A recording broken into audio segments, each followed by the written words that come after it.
Picture this. You're scrolling through your partner's phone. Don't lie, we've all thought about it. And there it is. A string of texts ending with, "I feel like I can tell you anything."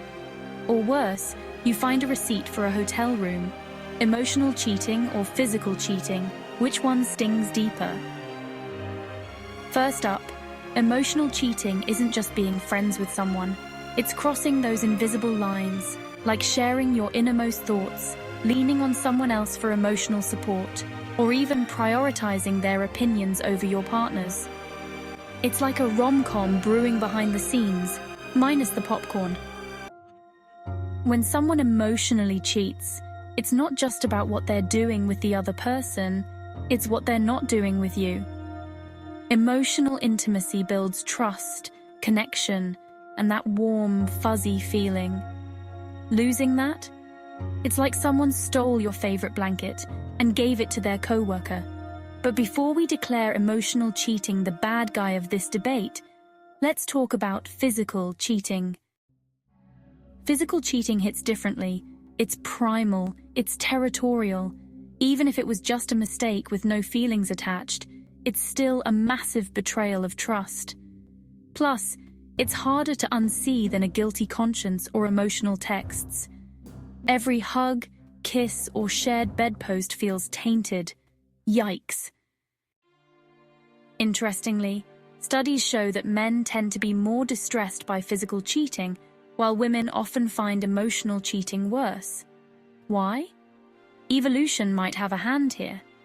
Historically, men worried about paternity, while women's concerns leaned towards losing resources or emotional investment. Thanks, caveman brain. But let's not forget modern factors. In today's hyper-connected world, emotional cheating can sometimes feel even more invasive.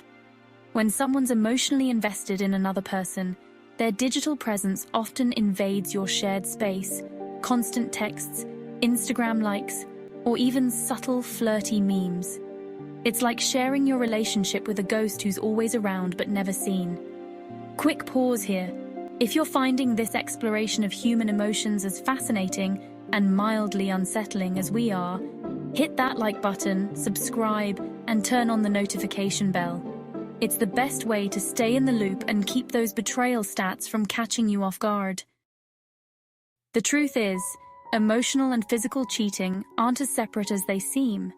Emotional cheating can lead to physical cheating, and physical cheating often comes with emotional fallout. They're like two toxic besties, dragging your relationship into chaos. Another layer to this is perception. What one person defines as emotional cheating might be harmless fun to someone else.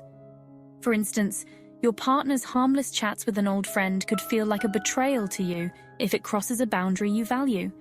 And this is where things get murky, the gray area of intent versus perception. Did they mean to cross the line, or did the line move without anyone realizing it? Let's get into it. Which one truly stings more? On one hand, physical cheating has that undeniable shock factor. It's raw and tangible, there's no mistaking what happened. Imagine discovering your partner was unfaithful in the most literal sense. That kind of betrayal hits the gut like a sucker punch, leaving little room for ambiguity. But emotional cheating? Oh, emotional cheating. That's a slow burn, isn't it? It's not a one-time event. It's a build-up. It's a series of moments where your partner chooses someone else over you emotionally.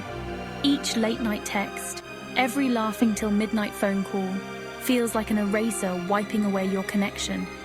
Here's a juicy thought experiment.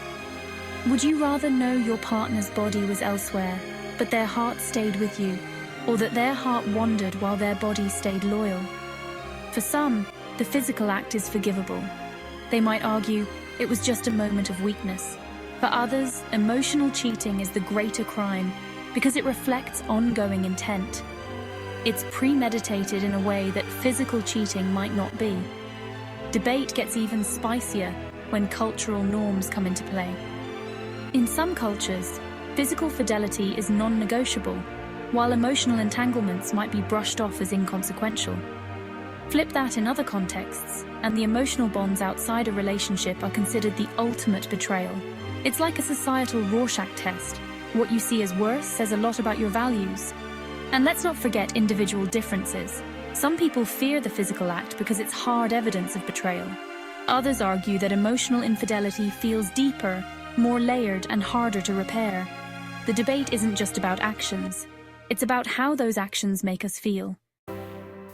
At the end of the day, what matters is how both partners define and protect their relationship's boundaries. So what about you? Would you rather face emotional cheating or physical cheating? Let us know in the comments, and don't forget to share this video with your friends for some heated group debates.